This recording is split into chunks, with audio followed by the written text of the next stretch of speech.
इससे पहले कि अरेंद्र कुछ कहते, लारा की इस बात पर अब ध्रुव ने अपनी चुप्पी तोड़ते हुए कहा, मैं कभी भी अपनी शक्तियों को इस तरह से नहीं बढ़ाऊंगा लारा। तुमने ये सोच भी कैसे लिया? लारा ने भी तुरंत इस बात का जवाब दिया, अच्छा तो फिर तुम किस तरह से अपनी शक्तियां बढ़ाओगे? वैसे ही जैसे पिछले 3 साल से बढ़ा रहे हो। लारा की इस बात का ध्रुव के पास कोई जवाब नहीं था।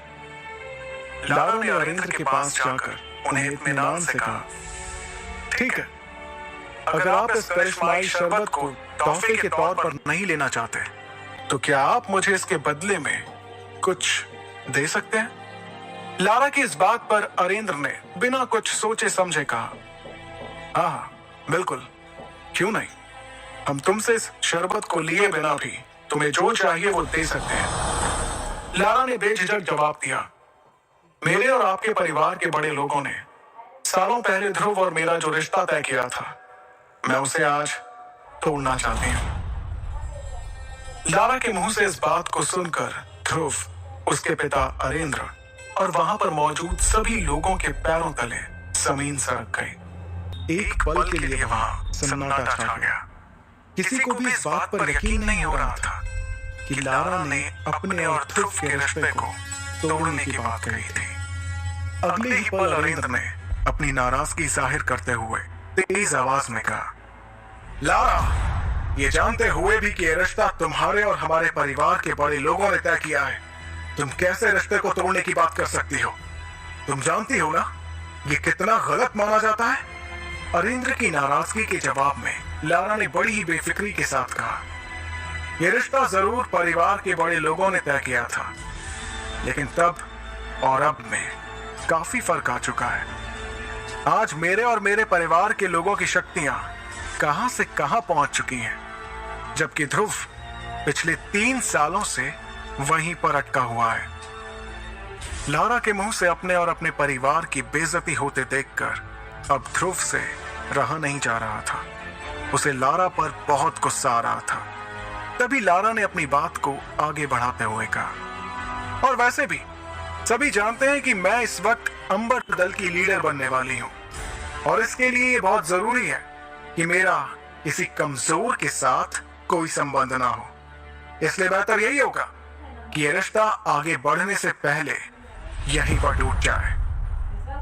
अंबर दल की लीडर बनने वाली बात पर गौर करते हुए अरेंद्र ने उससे कहा, तो ये बाकी सब तो तुम्हारे लिए एक बहाना था, सिर्फ एक बहाना। तुम्हें परिवार की कोई फिक्र नहीं है। तुम्हारे सिर पर तो सिर्फ सबसे शक्तिशाली बनने का जुनून सवार है, और इसलिए तुम इस रिश्ते को तोड़ना चाहती हो। इस बार लारा ने बेशर्मी से जवाब देते हुए कहा, तो आप ही बताइए कि मैं कैसे उस इंसान से अपना रिश्ता जोड़ लूं जो पिछले 3 सालों से अपनी शक्तियों को बढ़ा नहीं पा रहा। लारा की इस बात का वाकई में वहां पर किसी के पास कोई जवाब नहीं था।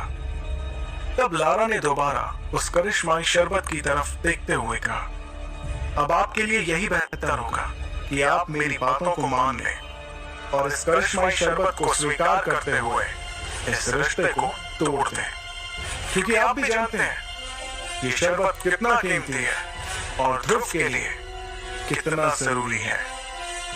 अब ध्रुव के सब्र का बांध भी टूट चुका था।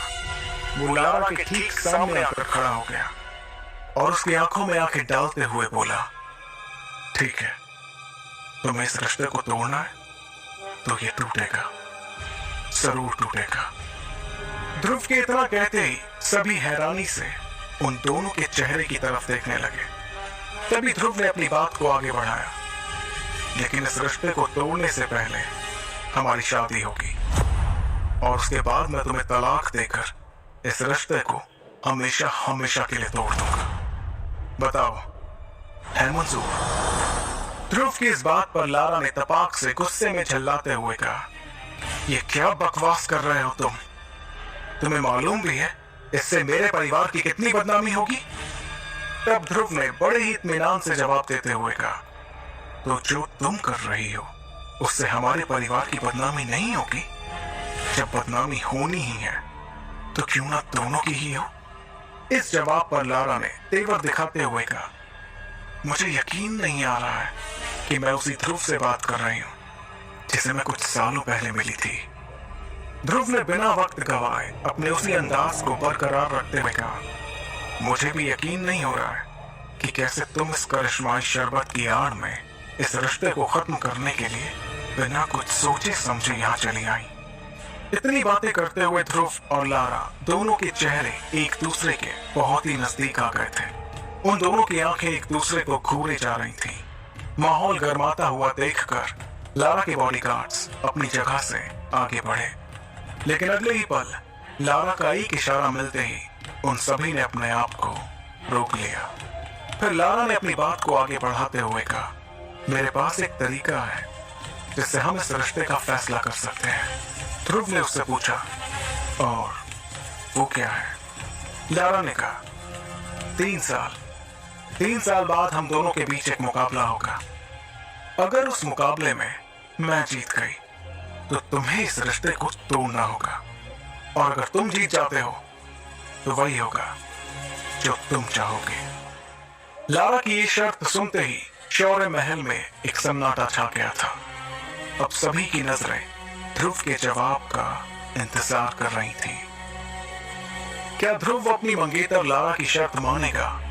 आखिर क्या वजह है जो ध्रुव की शक्तियां पिछले 3 सालों से आगे नहीं बढ़ पा रही थी? कैसे लड़ेगा ध्रुव अपने से शक्तिशाली लारा से?